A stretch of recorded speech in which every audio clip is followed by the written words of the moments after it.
Welcome to Mojo Core, and today we're counting down our picks for the callbacks, Easter eggs, nods, and other doses of nostalgia we spotted in the new Devil Wears Prada 2 trailer. All right, everyone, gird your loins.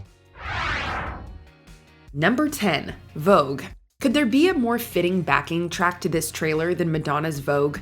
We hear the song in the original movie after Andy debuts her glow up and fully embraces Runway's fashion-forward world.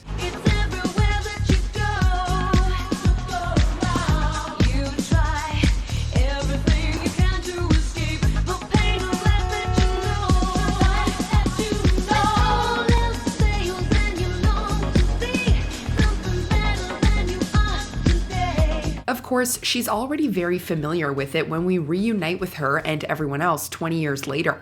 What's considered in vogue has clearly changed over time, which suggests this world may feel familiar, but the stakes are very different.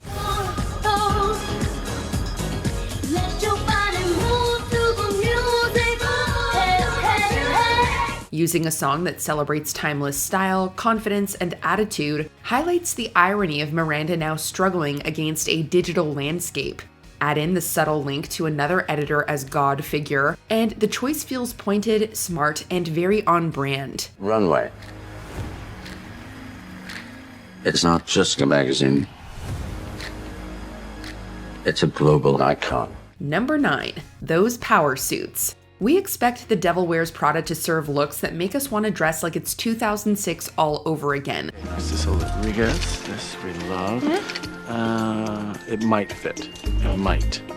Okay, now Chanel. You're in desperate need of Chanel. But time has passed, characters have leveled up, and their wardrobes reflect just that. The callbacks are subtle but smart, especially the rise of suits. Emily looks fully powered up, while Andy seems to be in her menswear era, wearing sharp, tailored looks that feel like a nod to her original fashion awakening. Only now she's not chasing Miranda's approval.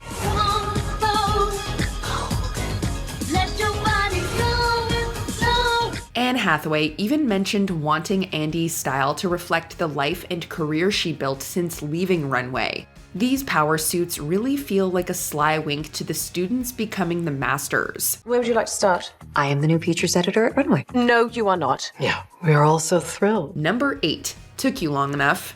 We're taking a quick detour to the trailer that dropped a couple of months earlier. After watching Miranda clack her way to the elevator, the doors are just about to close when Andy stops them and confidently steps inside. Miranda greets her with a dry, Took you long enough. It's only 4 words, but they are loaded. For one thing, that's basically what everyone said when the sequel was announced. Secondly, she may as well have delivered this iconic line from the first movie. By all means, move at a glacial pace. You know how that thrills me. What's most interesting is that Miranda's curtness no longer seems to shake Andy. If anything, it feels like a nod to Andy finally meeting Miranda at her level. The sunglasses are a nice touch too. Everybody wants this. Everybody wants to be us. Number 7, Andy goes for a spin.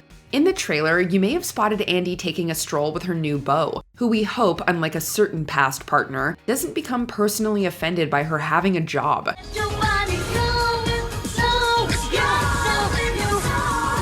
At one point, she swings around a beam on the street before her partner spins her. Andy always seems to find a well-placed prop when she's in her feelings. It's a clear callback to the first movie, when she takes a walk through Paris with Christian Thompson and pulls off a similar move. You know, I never understood why everyone was so crazy about Paris, but it is so beautiful. The difference this time is confidence. Where Andy once fell into these moments, she now seems fully self-assured. Same gesture, very different energy. I barely know you. I'm in a strange city. I am out of excuses. Thank you. Number 6, we're off to Italy. The big buildup of the first movie was the all-important trip to Paris Fashion Week. Most importantly, I get to go with her to Paris for Fashion Week in the fall. I get to wear couture, I go to all the shows and all the parties, I meet all of the designers. It's divine. Emily practically bends over backward and commits to an intense cheese diet just to get there. Of course, it's Andy who ends up joining Miranda, where she experiences much more than the latest trends. Irv is making Jacqueline Follet the editor-in-chief of Runway. Christian Thompson told me he's going to work for her, and Irv is going to tell you today, so I thought that maybe if I told you that you could fix it. Do I smell freesias? What? No. From the sequels trailer, it looks like this time they're heading to another fashion capital, possibly Milan. We're fairly sure that's Il Duomo, aka Milan Cathedral, rising above the landscape. A lot happened in Paris, from Miranda's divorce to a plot to oust her from Runway, and Andy realizing this life wasn't for her. New city, new chapter, and very likely new drama. You want this life? Those choices are necessary. But what if this isn't what I want? I mean, what if I don't want to live the way you live? Number 5. Fashion finds. In the teaser trailer, Valentino's red rock stud stilettos from 2010 get their fair share of screen time. Yes, that's right, 2010. Why would Miranda, a fashion trailblazer, be wearing shoes from so many seasons ago? So because she pursed her lips, he's going to change his entire collection? You still don't get it, do you? Her opinion is the only one that matters. Is she trying to bring the style back, or is this a subtle hint at the film's larger story about holding on to print in a mostly digital world? It could also be a nod to Valentino himself, who cameoed in the original movie and was the only designer to do so. You like the collection? Absolutely. This is very important. Meanwhile, Andy may have put her Chanel boots in storage, but it seems you can take the girl out of Chanel without taking Chanel out of the girl. Let's take a closer look. A white tank, black vest, and a denim maxi skirt paired with Chanel dad sandals. Number 4. Andy's arrival at Runway. Naturally, we get a do-over of Andy's pivotal arrival at Runway. Only this time, she's more fashion savvy and has a personal sense of style and self. A winding road that brings us back together again. Andy is clearly choosing her own outfits now, just as carefully as Runway once selected a cerulean sweater. Even if Nigel has other ideas. Well, look what TJ Maxx dragged in. The elevator shot and the removal of the sunglasses gives us a direct Miranda callback. Those sunglasses famously reference Anna Wintour, who used them as a kind of armor, letting her be seen and not be seen at the same time. They help me see, and they help me not see, and they help me be seen and not be seen, so they're a prop. Andy seems to have put her own spin on this idea. Number 3. I don't know her. There's been a lot of speculation about why Miranda seems to have forgotten Andy. Sorry. Who is this? Do you know her? Do I know her? I'm Andy Sachs. Andrea? She was one of the Emilys. One of the what? But we don't buy it. Andy is one of the few people who ever stood up to Miranda and walked away. That kind of exit leaves an impression. This feels less like genuine forgetfulness and more like a calculated power move. Miranda knows exactly who Andy is, but pretending otherwise keeps her in control. Saying that of all the assistants she's ever had, you were by far her biggest disappointment. And if I don't hire you, I am an idiot. Must have done something right. It's completely in character, especially paired with her lofty, untouchable demeanor and last season Valentino energy. This moment feels like the verbal version of those sunglasses, but eventually they'll have to come off, and we can't wait to see what happens when they do. Am I having a hallucination? Hi, Emily. You also know her? We were at Runway at the same time, Miranda. Really? Where was I? Number 2. Florals for spring, groundbreaking. In both the teaser and full-length trailer, banners for a spring florals gala theme serve as a sharp meta callback to one of Miranda's most iconic barbs from the original movie. We did that 2 years ago. What else?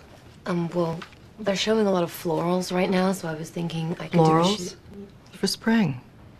Groundbreaking. By placing this once mocked cliche at the center of the industry's biggest event, the sequel creates a layered hidden detail. it suggests a fascinating evolution. Either Miranda has finally discovered a way to make the theme truly revolutionary, or the film is using an Easter egg to signal that fashion has become a self-referential loop. We thought about shooting them in an industrial space. We thought the contrast between the femininity of the florals and the more raw, rough-hewn background would create this wonderful tension with No. Whether it's a symbol of an industry stuck in the past or deliberate irony, this callback brilliantly challenges Miranda's legacy of subverting the predictable. There's a scale. 1 nod is good, 2 nods is very good.